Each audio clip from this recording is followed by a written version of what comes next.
back to my channel. It's been a while since my last video, but I really don't have any reason for not being on YouTube except that I've just not been in the mental place, to do it, so yeah, no excuse. I'm not gonna give any.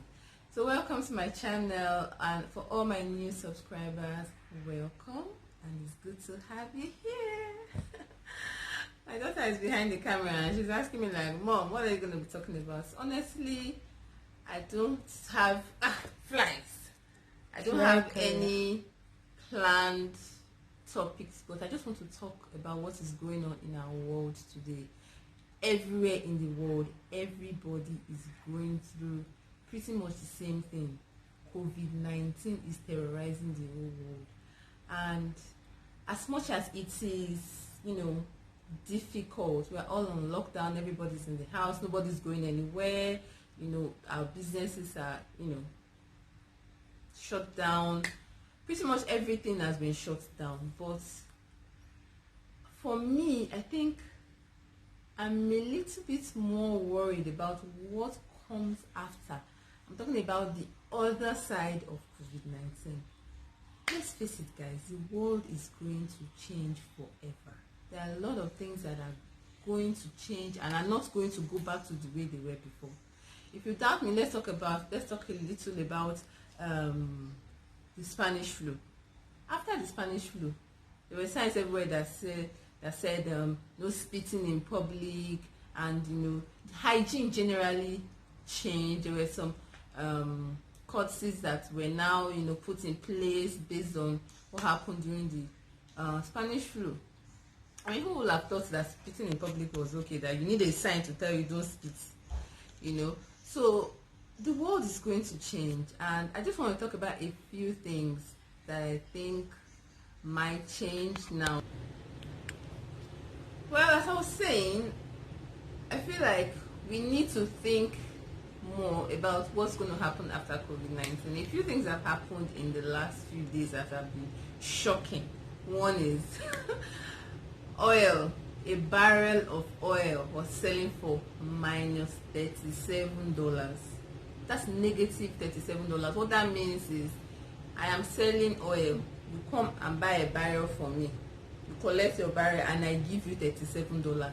That's basically what it was. And this, for those who don't know what happened, it's basically a storage problem. People didn't have where to store this oil. The refiners were those producing oil were producing oil and supplying, because you have a contract. So if I tell you, look, I'm going to give you 1 million barrels every month until December, and we sign a contract, that's what it's going to be. I don't care if you are going to sell the 1 million barrels. We have a contract, so you can't get out of it. So basically, the suppliers are supplying, and then these people don't have any way to, because nobody's flying, nobody's driving, so they are saying, okay, we don't have anywhere to put this oil. The people supplying to us, getting out of that contract is too expensive. I'd rather give this oil out for free. That's basically what it was. So if this is for Nigeria in particular, if our politicians, our leaders had any sense, this would be a paradigm shift for them. This will be the time where they sit down and really face the fact that this oil money is coming to an end. We need to look for a plan B. We need to have a plan B as a nation. We cannot continue to just be depending on oil and oil and oil alone. So, I mean, if Nigeria was a country where leaders actually use their number 6, they should know that this is the time to go back to the drawing board. I digress. So anyway, as I was saying, some of the things that I would love to see change personally. Number 1 is handshakes. I think they're so unnecessary. Stop shaking hands. I've always been disgusted by it, especially men. Look, the truth is, men are hygienically challenged. I'm not going to just paint it like I have a husband and 2 sons. Yes, they are hygienically challenged. Why do you shake hands? Do you know where those hands have been? I mean, I rather hug, or babes, how we do it now, the side hug, you know. But handshaking has to be a thing that is of the past. Hands are dirty. Hands have lots of germs. Forget about COVID-19. People are blowing their nose. People are wiping their, where. Handshaking. I would love to see that social thing just disappear. Another thing I found to be interesting is, children learning online. I mean, my kids' school have had online classes, the Google Classroom, where they, take their classes, they even copy notes. Nigerians now. Nigerian schools, you must copy notes. I don't know why, but sitting in front of a computer copying notes doesn't make sense to me. I'm not a teacher, I don't judge. But they will copy their notes, do their homework, and turn it in. They still have a deadline and everything, and that's nice. But I've, kind of been open to all the resources we have online, and I've been wondering about something like, why don't we have people who homeschool their children in Africa, and in Nigeria in particular? I won't say for Africa, I don't know about anywhere else. But in Nigeria, I think homeschooling is something that is underrated. I've been doing a lot of research on it recently, and I think it is something we should start thinking about, especially in a place like Nigeria, even Lagos, where school fees cost arm and leg. So I don't know why we don't do it in Nigeria, but in the West, it's a lot of parents, more and more parents are deciding to homeschool their children, and I wouldn't blame them. I mean, if you live in a country where you're hearing of children shooting other children in school, drugs, there's so many social vices in all these places, so I wouldn't blame any parent that decides to homeschool their child. But I would say the only minus for homeschooling would be the social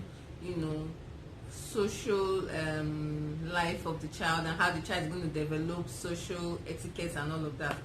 But I think that's not be a problem, because children still will interact. You still talk to people, you go to church, you still go see family, you still have friends. So I think there's a lot of other kind of interaction besides what happens in the classroom. So homeschooling, I think, is something that will increase drastically after this. Like, parents who want to homeschool will increase drastically, and I'm all for it, because studies have shown that children who are homeschooled do better generally. That is a fact. I mean, I was shocked to see it. I did not say it's not me talking. It is there. Google is your friend. Google it. So that's something I think will increase after the whole pandemic is gone. And economy-wise, I'll say, I read on CNN online about how countries are going to be faced with famine of biblical proportion. And I was so disappointed that they listed 10 countries, and our country, Nigeria, was among them. Surprised them. I felt really bad. I mean, we're on that list, so we don't know how it's going to happen. We don't know what is going to happen. There's generally so many uncertainties as far as the economy. What people are talking about, world economy. It's not a Nigerian issue. But as far as the world economy, we really don't know. So COVID-19 has come to, I don't know, reset, I would say. Come to reset the world, in my opinion. I mean, pollution is down. You see the lions, animals, antelopes, everybody is free. All the animals are free. They're like, we have our earth back and all of that. So that, I think, is something that we need to look into. If our activities is polluting this world, then please. Obviously, we've seen cases where a lot of people are now working from home. So my question is, if it was okay and if it was possible to work from home in the first place, why you not let them work from home since? If anything at all, reduce your carbon print, the getting in traffic and driving back and forth every time. If that's something that could be done, why not?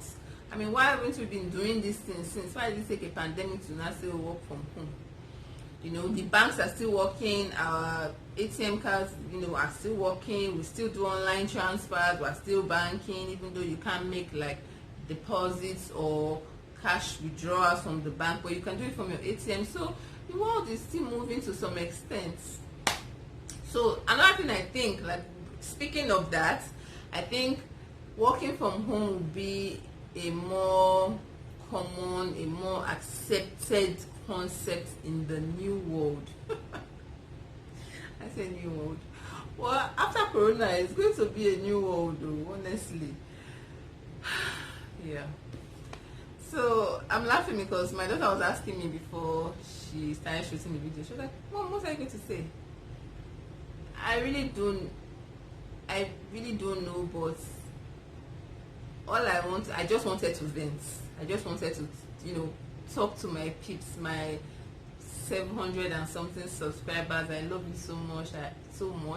I appreciate you, and I just felt like talking to you today. So tell me what you think.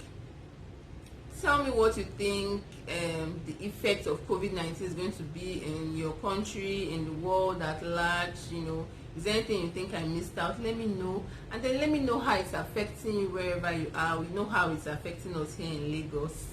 Have you heard of the 1 million boys? Well, that's story for another day, for another video.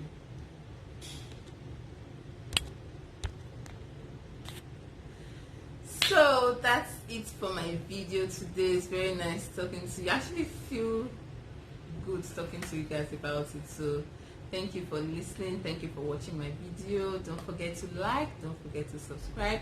Please let me know what you think about this video in the comment section. Let's hear what you think the world will be after, you know, COVID-19. Don't forget to turn on the notification bell so you know whenever I post any videos. Don't worry, I don't disturb too much. My videos are not too plenty. So I'll see you again in my next video. Bye for now.